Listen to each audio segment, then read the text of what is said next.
Opa, bom dia. E aí, beleza? Cronos aqui, pessoal. Sejam todos bem-vindos. Eu sou o Cronos, tá ok? Então é o seguinte, pessoal, eu vou trazer para vocês aqui hoje. Eu sei que eu tô meio ausente, mas todo mundo sabe aí que eu tô com um filho recente, entendeu? Então eu tenho muita coisa para fazer, porque já tinha um outro de 3 anos, entendeu? Então, às vezes o tempo não nos sobra.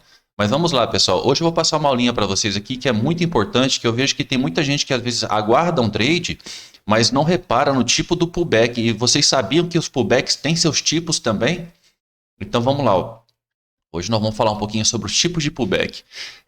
Esse tipo de PDF aqui já vai fazer parte, pessoal, que eu quero começar o ano que vem a abrir minha primeira salinha aqui de mentoria para ver se eu ajudo um pouquinho mais vocês de perto, beleza? Garanto para vocês que não vai ser um preço caro, vai ser um preço barato mesmo de banana para poder ajudar vocês. Só que para poder ajudar de perto tem algumas coisas que têm seus custos, né?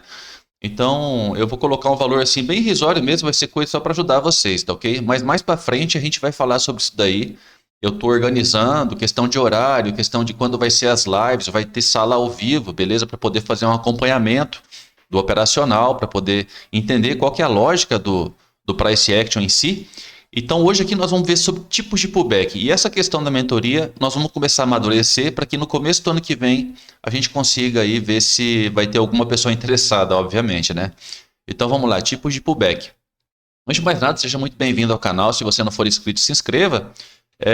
Peço também que compartilhe, né, os vídeos aí e se puder deixar um like ao final, se for do seu agrado o conteúdo, tamo junto. Então, olha só, tipos de pullback. Por incrível que pareça, existem tipos de pullback, pessoal. Aqui tem a parte, vamos dizer assim, teórica da coisa, mas o pullback ele se divide em três tipos aí bem delineados, bem demarcados, pessoal, pelo mercado. E a gente consegue ter vamos dizer assim, a gente consegue identificar se o interesse do mercado em uma determinada região pode ser para compra ou pode ser para venda de acordo com o tipo de pullback. É uma regra? Não, não é uma regra. Mas dentro disso daqui, com o passar do tempo, vocês vão ver que não é que funciona. Ele mostra sobre a questão da força, e isso é muito importante para a gente que deseja fazer uma operação. Então, olha só, os pullbacks são divididos em três tipos aqui, ó, sendo eles pullback agressivo, pullback corretivo e pullback abrangente. Esses três tipos aqui, ó. Aprofundando no conceito de cada um deles, podemos explorar a melhor forma de usá-los para aprimorar a sistemática em nossa forma de operar, né? De forma sistemática, aprimorar a sistemática de nossa forma de operar. Vejamos a seguir o conceito de cada tipo. Agressivo. Um pullback agressivo ele é caracterizado por uma retração acentuada. Eu vou colocar uns exemplos aqui na frente aqui, logo mais e vocês vão entender o que significa isso aqui. Uma retração acentuada contra a tendência predominante. Geralmente ocorrem com velas grandes e fortes que refazem rapidamente parte do movimento recente do preço. Então vamos lá. O exemplo 1 está dizendo qual é o pullback agressivo. Então vamos supor que o mercado delineou uma tendência de alta para você, você tem uma zona de interesse aqui, essa zona de interesse aqui é a zona máxima, ok? Que o preço pode descer, você vê que é um fundo aqui não de referência, um fundo relevante. Então olha só, agressivo. Em um hipotético movimento de alta, quando o pullback for do tipo agressivo, devemos manter a máxima atenção nas regiões de interesse. Pois muitas vezes o mercado chegará a esboçar pequenas quebras de estrutura. Eu vou até pegar meu ponto fixo aqui, para a gente poder fazer alguns desenhos. Então vamos supor, o mercado ele desce nesse rasante. É muito pouco provável, pessoal, que nessa zona de interesse o mercado consiga realmente segurar os compradores. Pois, tipo, o mercado refuga toda a subida dele aqui. Então, mesmo que chegue aqui embaixo e ele faça pequenas quebras de estrutura, você tem trades aqui, mas você tem que ficar sempre muito atento às demais regiões que já foram demarcadas por essa descida. Se ela for muito violenta, você tem que ficar ligado com os primeiros alvos que o mercado possa te fornecer, porque a partir dele, como a força está muito grande vendedora, muitas vezes os compradores não conseguem segurar nessa região e o preço vai embora, ok? Não são os melhores pullbacks para se operar. Então, se você identifiquei aqui uma tendência de alta e o mercado faz um pullback agressivo desse, é bom repensar a sua entrada aqui, tá ok? E se fizer a entrada não com uma expectativa muito alta do preço voltar aqui. Ele pode voltar? Lógico que pode, pessoal. O mercado é soberano. Mas eu estou dizendo para vocês que esse tipo de pullback ele é mais perigoso para se operar. A gente tem que ter um pouco mais de atenção. O próximo é o pullback corretivo. O pullback corretivo, neste caso, teremos o pullback mais gradual, que normalmente consiste em vários candles menores. Nesse tipo de pullback, são geradas diversas estruturas internas, até que o preço chegue em uma zona de interesse, diminuindo a volatilidade e também sua dinâmica ao se aproximar da zona de valor. Aqui cabe o conceito de dinheiro inteligente. Podemos utilizar desde uma entrada agressiva, que é na própria região, como uma entrada conservadora, que é aquela após as confirmações. Eu prefiro a entrada conservadora, que nos dá as confirmações, com suas devidas confirmações. Vide exemplo 2. Então, o exemplo 2 aqui, ele trata do pullback corretivo. Ou seja, o mercado dá uma pernada de alta, mostrando a força de alta, e quando ele vem fazer um pullback, ele faz esse pullback que é corretivo. Ele vai fazendo várias retraçõezinhas aqui, ó, até que ele possa chegar na região de interesse. Esse tipo de pullback já é muito mais interessante para a gente operar. Seguindo no exemplo de alta, ó, quando o pullback for do tipo corretivo, podemos acreditar com maior tranquilidade no possível trade na zona de interesse. Ok? Trade de compra na zona de interesse. Pode ser até o topo aqui, tá, pessoal? Eu coloquei o fundo aqui porque o fundo é a zona maior, né? Afinal, esse tipo de movimento demonstra uma retração cadenciada com suas pequenas pausas. Ele vai pausando. Realizações e continuidade, demonstrando que não há uma pressão exagerada por parte dos vendedores. Neste exemplo, este é um tipo saudável de pullback de ótimas expectativas, ou seja, de que ele possa realmente voltar aqui ao topo novamente. Perfeito? Agora nós temos o pullback abrangente.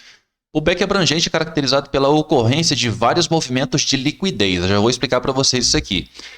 Que esperam para serem varridos para perto da zona de interesse, formando ocasionalmente uma zona de liquidez estática, com pequenas estruturas, com suas máximas e mínimas iguais. Essa varredura, antes que o preço atinja nosso ponto de interesse, ele é crucial. Esse padrão nos confirma a força de nossa área de oferta, ou demanda, no caso aqui, né? Para compra vai ser a demanda, de oferta. Usamos essas varreduras como uma confirmação para a operação. A ideia é simples, o mercado requer liquidez para obter os seus impulsos. Se o preço não varrer aquela liquidez antes de um nível chave, muitas vezes usa-se a zona como liquidez para alimentar o seu próprio impulso, entendeu? Eu sei que parece complicado, mas quando vocês verem o exemplo, vocês vão entender. Olha o exemplo abrangente. O exemplo abrangente, como dito anteriormente, estas pequenas zonas de liquidez, olha só a zona de liquidez que eu falo, pessoal. Ele desce, faz uma correção, desce até um ponto, não chegou na zona de valor, e ele faz correções, ó, como que criando pequenos pontos de liquidez, ou seja, o mercado entra comprado aqui, ou entra comprado aqui, aqui realiza, aqui entra comprado, e pode-se pensar, o fundo duplo. Porém, ele vem e não rompe a máxima, viu? Que ele fica entre máximas e mínimas. E ele volta aqui e torna a cair. Então, essas pequenas pausas que podem acontecer só garantem para nós que esta zona de interesse é muito interessante para fazer um trade. Esse aqui, abrangente, ainda é melhor do que o pullback corretivo. Ok? Estes padrões de pullback possuem 3 aspectos definidos, todos os 3 aqui, e claros, devemos sempre escolher as melhores oportunidades oferecidas pelo mercado. Entrar em qualquer trade significa imaturidade. Um bom trader deve ser dotado de boa paciência. Nada demais, né, pessoal? Então, quando você pegar no mercado aqui, ó, vamos diminuir essa tela e vamos ver, dar uma olhadinha no mercado aqui. Agora há pouco surgiu uma oportunidade de compra no índice. 2 oportunidades, na verdade. Tinha esse fundo demarcado, beleza? Fundo demarcado. O mercado fez um pullback, de certa forma, até corretivo, ok? Aqui, por que ele dá uma jogada tão grande assim, uma descida tão grande, pessoal? Porque, ó, entre esse ponto aqui, e vamos dizer, esse ponto aqui, o mercado tem um vazio aqui. Então, normalmente, nesses vazios, ocorrem essas pernadas grandes, beleza? Que o mercado aí ele vai procurar a próxima região de suporte, no caso de uma descida. Chegou na região de suporte, só dar uma pinceladinha para vocês aqui, antes de finalizar o vídeo. Por que eu vi uma compra aqui, ó? Obviamente, estamos vendo o mercado caindo. Lembre-se da microestrutura, pessoal. Lembrem-se da microestrutura. Aqui tem um topinho válido, ó. O mercado sobe, meio que rompe esse topinho, volta na região de fundo, dá gatilho de novo. Esses aqui são os melhores para se operar, após uma pequena quebra de estrutura. Subiu. Desenvolveu? Obviamente que não. Travou numa outra região. O mercado volta, melhor ainda no fundo. De novo, pessoal. Ó, quando ele volta aqui, ó. Deixa eu aproximar aqui para vocês verem que não tem dificuldade nisso aqui, ó. Ó, você vê que o mercado ele cria um topo novamente, ó. Rompeu o fundo, então beleza, aqui tem um topo criado. Rompe o topo, volta no melhor ponto, dá gatilho, beleza? E aí ele já conferencia para você aqui, ó, já te possibilita trades. Aí você fala assim, ah, mas são trades curtos. Cara, não é que são trades curtos, pessoal. O mercado ele anda em zigue-zague, então esse zigue-zague, para ser bem aproveitado, você pode fazer isso aqui, ó. É muito simples. Eu tenho essa primeira estrutura aqui, ó. Eu projeto ela e, logicamente, vai me dar os alvos. Vou tirar aqui. Eu vou marcar aqui essa Fibonacci com as propriedades aqui do preço da escala dela aqui, ó. Vou botar na direita aqui, ó. Vai aparecer aqui. Pronto. Então vocês vejam, né? Esse primeiro alvo aqui, ó, 138,2 com a primeira projeçãozinha, a segunda projeção de Fibonacci, a terceira projeção aqui de Fibonacci. Aqui representa 100% de todo esse movimento, ok? Como o mercado anda em zigue-zague, ele vem procurar liquidez aqui embaixo, atinge seu ponto, ó, 261,80 aqui, ó. Chegou a vir aqui no terceiro alvo de Fibo aqui, ó, beleza? Para contar assim, ó, esse alvo aqui, pessoal, é um alvo de scalp. Esse primeiro alvinho aqui que é 138,2. 161 aqui, ó, já pode se dizer que é o alvo sem calor. Aqui já é um alvo mais completo, que representa 100% da primeira estrutura, ok? E aqui em cima aqui, ó, já vai chegando nas regiões mais de exaustão do preço, ok? E continua subindo. Beleza? Então, como que eu faço? Não é né? Como que eu faço aqui para perceber que o mercado vai voltar a cair? Bom, agora ele vai fazer o inverso. E o que seria o inverso? Nessa subida, ele vai criando estrutura. Rompeu uma estrutura? Pessoal, voltou aqui na região de valor, você tem um trade aqui. Beleza? Você tem um trade aqui, porque houve uma quebra de estrutura. Para quem lembra aí do operacional simples que eu havia ensinado, é isso aqui, ó. Seguindo o price action, cara, é simples. Aí ele começa a descer,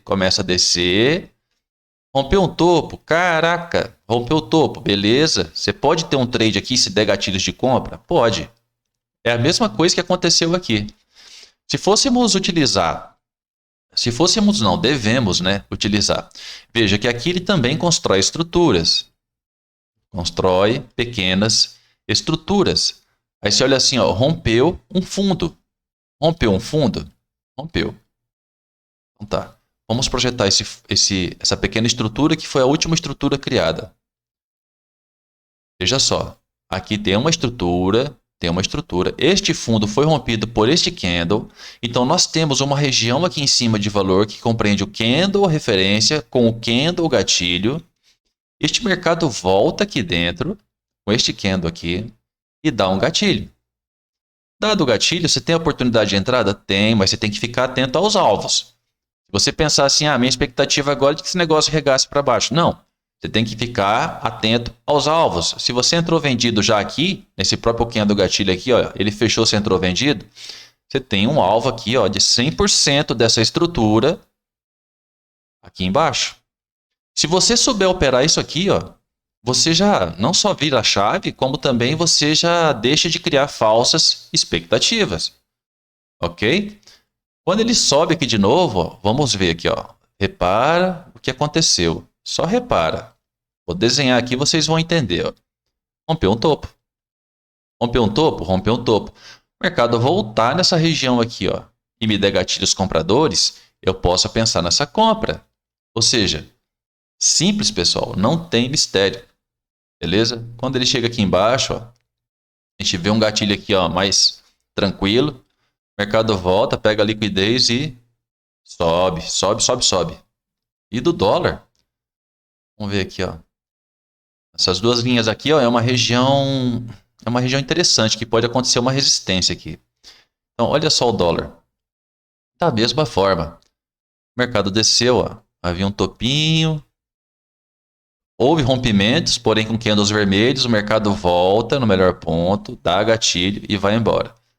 Fica um desequilíbrio aqui. Ainda vou esmiuçar um pouquinho dessas aulas, vocês vão perceber que de vez em quando o preço dá esses saltos. E fica um espaço em aberto. O mercado fechou aqui e abriu aqui em cima. E fica esse espaço em aberto. E aí se torna inclusive um FVG, ó, um gap aqui embaixo. Tendo esse gap, ó, o mercado quando volta nessa região, sente a pressão, beleza? E vai. Como está quebrando estruturas de alta, né? Formando estruturas de alta, a tendência é que a gente possa ter vendas aqui, compras aqui no caso, né? Olha esse desenho. Rompeu aqui. Esta volta é mais interessante quando vem buscar as regiões de gatilho. Beleza? Voltou aqui, deu gatilho nas regiões de valor aqui em cima. Perfeita essa compra. No caso aqui, ele não voltou, desceu direto. Estamos em uma tendência de alta aqui no dólar. O mais interessante é que você aguarde os rompimentos de topo. Agora, eu vou passar um detalhe para vocês aqui, ó. Aqui, novamente, percebam que nesse lado de cá, quando ele dá o gatilho, ele também vai embora. Quando ele volta nessa região, buscou a liquidez, completou o gap, fechou ele, ficou uma região de order block aqui, ok? E por isso que eu falo, muitas vezes, de forma agressiva, a pessoa só está posicionado aqui, ó, com o trade. Outras vezes você espera a confirmação. No mínimo, uma confirmação de gatilho. Você vê que deu gatilho tipo 1 e foi embora. Gatilho tipo 1 é esse que dá o gatilho e vai embora. Olhando aqui, ó. Agora, aqui não é estrutura, tá, pessoal? Isso aqui não é estrutura. Porque tá todo mundo dentro desse candle. A estrutura é isso aqui, ó. Então, olha só. Aqui está acontecendo agora, ó. Mercadinho rolando, segunda-feira. Aqui havia uma estrutura, ok? O mercado está rompendo essa estrutura. Se for pensar em alvo, nós temos um alvo aqui, ó. Esse aqui seria o alvo mais claro. Isso é o seguinte, essa venda ela pode acontecer se o mercado agora voltar, pelo menos aqui nessa região, aqui, ó. Ele fizer uma voltinha aqui, ó, em um gatilho vendedor, perfeito. Primeiro ponto será sempre aqui na parte do fundo que ele criou. Se o fundo foi aqui até aqui, devemos pensar. E se ele rompe o fundo, ele vem buscar a próxima região, querendo ou não. Há um gap ali, ó. Quando eu falo em desequilíbrio, veja por que esse candle aqui, ó, querendo ou não, volta quando ele bate aqui, ó. Porque tem essa região aqui, ó, de desequilíbrio também, ó, ok? Então, o candle bate aqui, tende a voltar um pouquinho, segurar. Só que no caso aqui, as regiões mais fortes, quando acontece isso, sempre será na região de gatilho, como eu mostrei aqui atrás, ó. Aqui, ó. Deu gatilho, ficou essa região aqui, ó. Aí sim é bem mais interessante para se operar. No caso aqui agora ele vai buscar, se ele romper aqui, melhor ainda, que aí ele vai continuar descendo. Deixa eu ver se ele deu um falso rompimento de topo. Não foi falso rompimento de topo, foi um rompimento mesmo. Aqui também ele pode querer buscar as retrações disso aqui, ou seja, 50% é aqui, dá uma confluência com esse pequeno topinho aqui. Então, são várias informações, mas se ele chegar aqui, eu não compro porque ele dá gatilho. Veja que ele já montou uma estrutura de baixa. Então, primeiro eu vou ver se como a gente falou agora dos pullbacks, né? Se for um pullback corretivo assim, ó, melhor ainda. Chegou aqui, ó, rompeu o topo. Opa, dá para acreditar num trade voltando aqui para vir buscar essa região, já que ele rompeu aqui. Ok? Bom, pessoal, a aula era essa. Durante a semana, como a gente está chegando próximo do Natal, logicamente não abriria uma mentoria dentro desse período do Natal. Mas eu vou colocar já aberto para vocês essa parte de inscrições. Eu vou disponibilizar também um grupo no Telegram para os interessados que quiserem tirar dúvida também. O grupo do Telegram não vai ficar neste vídeo, vai ficar no próximo vídeo nesta semana, que daí eu já quero estar com o calendário, com tudo prontinho para vocês, tá ok? De todas as formas, um forte abraço. Espero que vocês possam realmente vencer nesse mercado, pessoal. Depois que vocês pegarem alguns detalhes, eu tenho certeza que tem muita gente aí que vai arrebentar com isso aqui, tá ok? Um forte abraço, uma boa semana, logo mais eu tô de volta. Até mais, pessoal.